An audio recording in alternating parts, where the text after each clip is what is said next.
Bencana tanah bergerak dan tanah longsor menerjang di Desa Bodas, Kecamatan Kadangserang, Kabupaten Pekalongan, Jawa Tengah. Setelah diguyur hujan selama 3 hari, membuat 95 rumah terdampak tanah bergerak dan tanah longsor yang terjadi di jalan desa dan area persawahan. Bencana tanah longsor dan tanah bergerak terjadi di Desa Bodas, Kecamatan Kadangserang, Kabupaten Pekalongan, Jawa Tengah, yang mengakibatkan puluhan rumah warga rusak.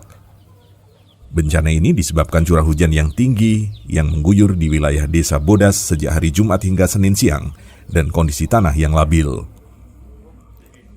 Sejumlah rumah yang berada di 2 dukuh tersebut mengalami keretakan tanah, akibatnya tembok dan lantai pemukiman mengalami retak yang cukup parah. 95 rumah yang terdampak bencana tanah bergerak. Kedalaman keretakan mencapai 1 meter lebih dengan lebar 70 cm, membuat kondisi rumah miring dan kerusakan di bagian halaman hingga ke dalam rumah. Banyak warga yang setiap malam enggan tidur di rumah.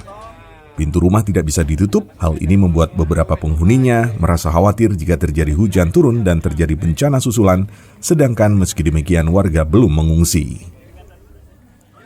Warga bergotong royong memperbaiki rumah yang rusak dan jalan yang rusak karena longsoran tanah yang retak. Untuk cuaca sendiri saat itu masih hujan atau gimana, Bu? Hujan. Hujan, nggih.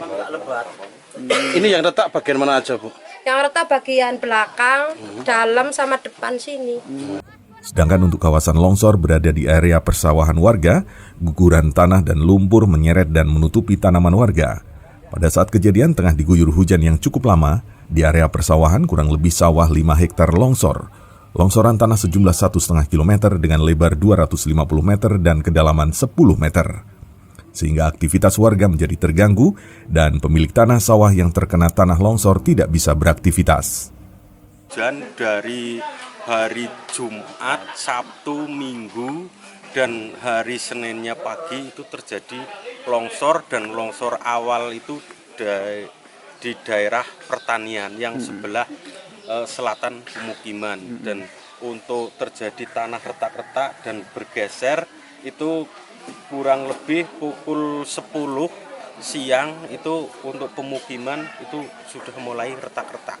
Pemerintah desa menghimbau kepada warga agar selalu siap siaga jika terjadi bencana susulan. Tim Liputan KJN TV.